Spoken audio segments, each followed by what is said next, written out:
Welcome back to the much anticipated painting of the Mystery Shack. This was created in my last video using mat board and crescent board. So before I get into what I did, I want to address that I do have a giant cut on my knuckles. It's just from having dry skin and constantly washing my hands. I apologize, but it's in the camera a lot and I wanted to address that. I know that it's there. So the first thing I did was I put down copious amounts of paint. This board probably should have been gessoed first. It is made for painting. It's illustration board, but I just kind of threw down some of the cheaper paint that I had because I didn't really want to gesso it. It just seemed like not as necessary. But I tend to work from dark to light or on a color. I don't always like to work on white. I find white very intimidating. So I threw down some dark colors. I actually mixed my own black and then started putting down the rest of the colors, and I'll slowly over the course of the video start to build up the contrast. Contrast is king. That's what we always said when I was working at my painting with a twist job, because it is. That's what makes a painting really pop, is the contrast. And you'll see, it'll get there. This is the first time I've tried painting the foam that I bought, and it was actually pretty easy. It was more that I couldn't figure out what color I wanted those stones to be, and I know those stones aren't really there, so I was kind of adding a little bit of my own liberties to it, but eventually I kind of end up with a happy medium of where I like it. I really enjoyed mixing color right on the piece too, because sometimes even when you mix it on the palette, you don't necessarily know how it's going to interact with what's already wet. So a lot of times I'll just put wet on wet and see what happens. Like Bob Ross. Bob Ross was a person who painted wet on wet when he did a painting. And you get some really beautiful, surprising colors sometimes. So don't be afraid to mix it up a little bit. You'll notice I have on Gravity Falls in the background. It's probably the fastest you've ever seen the show. I actually didn't know it was going to be visible when I was leaving it on in the background. It was more for me. I was watching it, but it's fine. So again, here's me going in and highlighting, adding some stark contrast to try to really pop some of those trunks of the trees and the branches. And I think I literally touched on it a bunch of times. Oh, this is a neat trick. So this is a cool brush. It's very scruffy. And what I was doing was kind of scumbling the brush and adding some texture because it's a very coarse brush. So it creates a lot of really neat texture. And I use that again later when I'm painting the moss on top of the roof. And speaking of the roof, so this was actually a little bit more of a pain to paint than I thought it would be because I had a lot of little cracks and crevices and that brush really wasn't getting in everywhere. So I'd be going over some places a couple times. But the end result is really fabulous, especially because I added a dry brushing technique that I personally really enjoy. I love to dry brush, and it just gives it an extra oomph.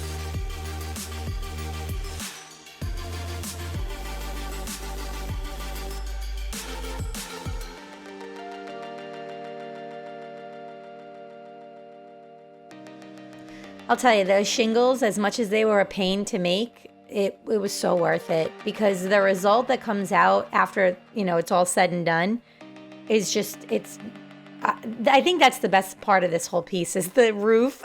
It was the most painstaking, but in my opinion, it was the best. So doing what I'm doing now, I'm painting just a flat layer of color. And, I had to push the door through the back because I had to take the little piece out that lit it up and then push through to make sure I got the door correctly. So to create the log look, this is what I was going to tell you, is that I intentionally painted a flat color, kept it a little bit wet, and then started adding some highlighting. And then I went back with the original color to kind of give a little bit more of that wet on wet mixing so it looks more realistic. And I'll tell you, it really started to look probably more like wood than I thought it would, or like a log cabin. It's not the most detailed, but it doesn't need to be because that's not the focal point necessarily. I kind of feel like the roof is the focal point, and once the signage gets up there, it will be. This is some staining too. I added a little, I don't know if you saw that. It was a quick shot of me just adding some staining to the roof with the original color so that it really has some more like kind of depth and grime to it. And then I put the light back in. Painting that door, by the way, was a pain because that's why I had to push through. I used the actual paintbrush, the long paintbrush I had. I used it to push the door closed so that I could paint it. So again, painting that foam was super fun. It was much easier than I thought it was going to be.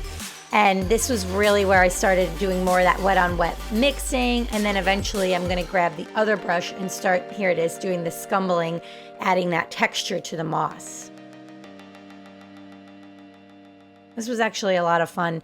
I'd like to do this again. I don't know what I would build next, but I think it would be really fun to do something else. Maybe a little bit smaller, but just because scale-wise, I don't know where I'm going to put all these things. So maybe a little bit more of a miniature next time. If you have any suggestions, throw them down in the comments. So I had to take that piece off because I had glued it for taking the pictures. So I just kind of plucked it off. Oh, and adding the window was super easy, and I literally just put down yellow paint, and it looks like it's a really lit window. It looked pretty good. Oh, I burned my finger there too. I don't know how. I was doing so good, and then I just randomly burned my finger.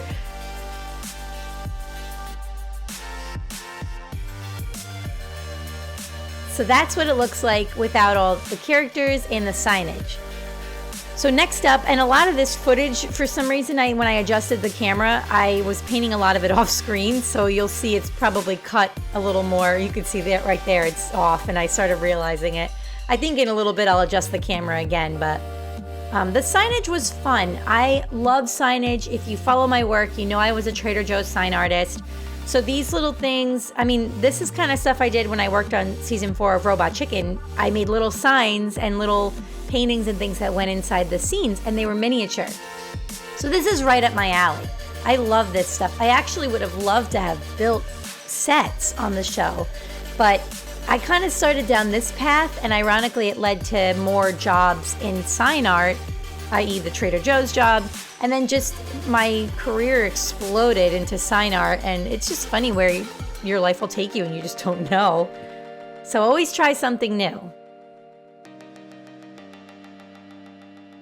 This was where I struggled a little bit. I was trying to figure out what's the best color to make this so it looks like that letter was actually on there, but it's not actually still on there.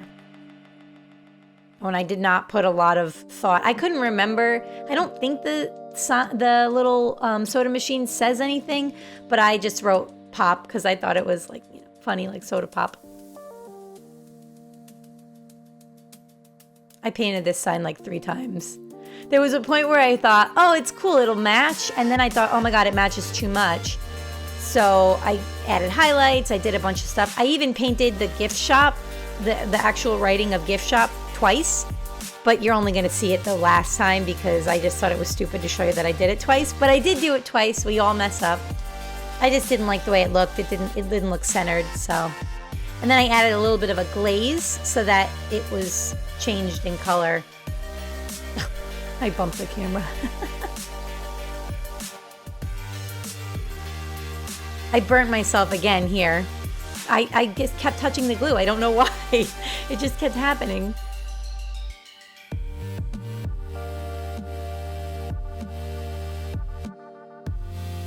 All right, so this is what it looks like lit up without the characters. And then next we go into painting these adorable, they're called dudes. My friend Allie Wagner, again, Baffa59 on Instagram. I will put all her links in the description in case you want to buy your own. She has all characters, and they're not, like, they'll be painted. Like, she paints them and puts them on these cute little canvases, but she sent these to me very graciously so that I can add them to my piece. We kind of had this idea together, and I really appreciate that she sent these to me. And I will tell you, they are a lot harder to paint than they look, unless you're a person who paints miniatures. I don't, so little crevices were harder for me than I thought they would be. So props to Allie, because you rock. I don't know how you do this for a living because I definitely don't think I'd like cry after like my third one, but which I did not. I did not cry after painting all 3 of these, but this was a really fun experience to do something different for a change because I'm typically a traditional 2D artist. Next I'll be branching out on a Procreate. No, I'm still learning Procreate, but I really do like painting and building and things, so I don't know what's next. I guess we'll see.